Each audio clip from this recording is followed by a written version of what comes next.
بسم الله والحمد لله والصلاة والسلام على رسول الله. أما بعد، فهذه مقدمة الإمام الحافظ عبد الله بن عبد الرحمن ابن أبي زيد القيرواني على رسالته التي ألفها في الفقه المالكي. وجرت عادة السلف رحمهم الله أنهم إذا ألفوا في الفقه يبدأون ببيان العقيدة، ويقسمون الفقه إلى الفقه الأكبر وهو فقه العقيدة، والفقه في الفروع وهو الفقه في العبادات والمعاملات، لأن أركان الإسلام 5: شهادة أن لا إله إلا الله وأن محمدا رسول الله، وإقام الصلاة وإيتاء الزكاة وصوم رمضان وحج بيت الله الحرام. Ceci est l'introduction de l'imam al-Hafiz Abdullah ibn Abd al-Rahman ibn Abi Zayd al-Qayrawani, de l'épître qu'il écrivit dans la jurisprudence selon le madhab maliki. Et les salaf salih, qu'Allah leur fasse miséricorde, avaient pour habitude, lorsqu'ils écrivaient au sujet de la jurisprudence, de débuter par la clarification de la croyance. Ainsi, ils divisaient la jurisprudence en deux catégories. La jurisprudence majeure, et il s'agit de la compréhension de la croyance, et la jurisprudence dans les branches, et il s'agit de la jurisprudence dans les adorations et des interactions. Du fait des 5 piliers de l'islam, l'attestation qu'il n'est de divinité qui mérite véritablement l'adoration si ce n'est Allah seul, et que Mohammed sallallahu alayhi wa sallam est le messager d'Allah, le fait de faire la prière, de verser la zakat, de jeûner le mois de Ramadan et de faire le pèlerinage à la maison sacrée d'Allah. فالركن الأول من أركان الإسلام هو العقيدة، وهي الإيمان بالأركان الستة، وهي الإيمان بالله وملائكته وكتبه ورسله، والإيمان باليوم الآخر، وبالقدر خيره وشره. فكانوا يكتبون في بيان هذا الركن كتب العقائد الصحيحة على منهج السلف، ثم يتبعون ذلك بشرح الأركان الأربعة: الصلاة والزكاة والصيام والحج، وما يتبع ذلك من المعاملات والوصايا والأوقاف والمواريث والقضاء. ولكن لما تأخر الزمان فصلوا علم التوحيد على حدة، وجعلوا قسم العبادات وما يتبعها على حدة، كما هو في الكتب الموجودة الآن على المذاهب الأربعة.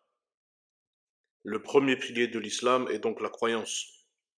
Il s'agit de la foi aux 6 piliers: la foi en Allah, en ses anges, en ses livres, en ses messagers, la foi au jour dernier et au destin, qu'il soit bon ou mauvais. Il décrivait donc, afin de clarifier ce pilier-là, des livres à propos de la croyance authentique sur la voie des salaf salih. Puis il faisait suivre cela par l'explication des 4 piliers: la prière, la zakat, le jeûne du mois de Ramadan, le pèlerinage, et ce qui suit parmi les transactions: le testament, l'héritage, les crimes et les jugements. Ce n'est que plus tard qu'ils séparèrent la science du monothéisme et la section sur les adorations et ce qui les suit, comme ceci est le cas des livres des 4 madhahib présents de nos jours. ومن هذه المؤلفات رسالة ابن أبي زيد ألفها في فقه الإمام مالك ومذهبه، وبدأها بمقدمة في التوحيد على نمط ما عليه المتقدمون من العلماء، وهذه المقدمة اعتنى بها العلماء شرحا وتوضيحا، وكذلك حفظا ونظما لاختصارها لأهميتها وسلامتها من الأخطاء، لأنها ألفت على مذهب السلف الصالح، وشرحت بشروح انحرف بعضها عن معانيها الصحيحة، وحوروها إلى المذاهب المتأخرة، ولكن شروحها القديمة وما جاء على نظمها من الشروح المتأخرة سليمة والحمد لله. Il fait partie de ces ouvrages Al-Risala de Ibn Abi Zayd Al-Qayrawani qu'il écrivit au sujet de la jurisprudence de l'imam Malik et selon son madhab, et qu'il fit débuter par une introduction sur le monothéisme, selon l'habitude des savants anciens. Et beaucoup de savants prêtèrent une grande attention à cette introduction en l'expliquant, en la clarifiant, ainsi qu'en l'apprenant et en la mettant sous forme de poésie. Du fait de son caractère résumé, de son importance et de son absence d'erreur, parce qu'elle est selon la méthodologie des salaf salih. Elle fut également expliquée par des commentaires qui en détournent certains de ses sens, essayant de l'orienter vers les voies récentes. Cependant, les anciens commentaires, ainsi que ceux qui empruntent la même voie parmi les commentaires récents, restent corrects. Walhamdulillah. وكان عهد الأئمة الأربعة ومن قبلهم على منهج السلف وكذلك تلاميذهم الذين أخذوا عنهم كانوا على مذهب السلف أيضا في الاعتقاد وفي العبادة وفي أمور الدين إلى أن انتهت 100 من الهجرة، فحينئذ دخل الدخيل على المسلمين حيث جاءت الصوفية وجاءت القبورية وجاء علم الكلام، فصار الناس إلا قليلا منهم متأثرين بالصوفية والقبورية والتشييع وبعلم الكلام، حتى تركوا الاستدلال بالكتاب والسنة وذهبوا إلى الاستدلال بعلم الكلام والمنطق،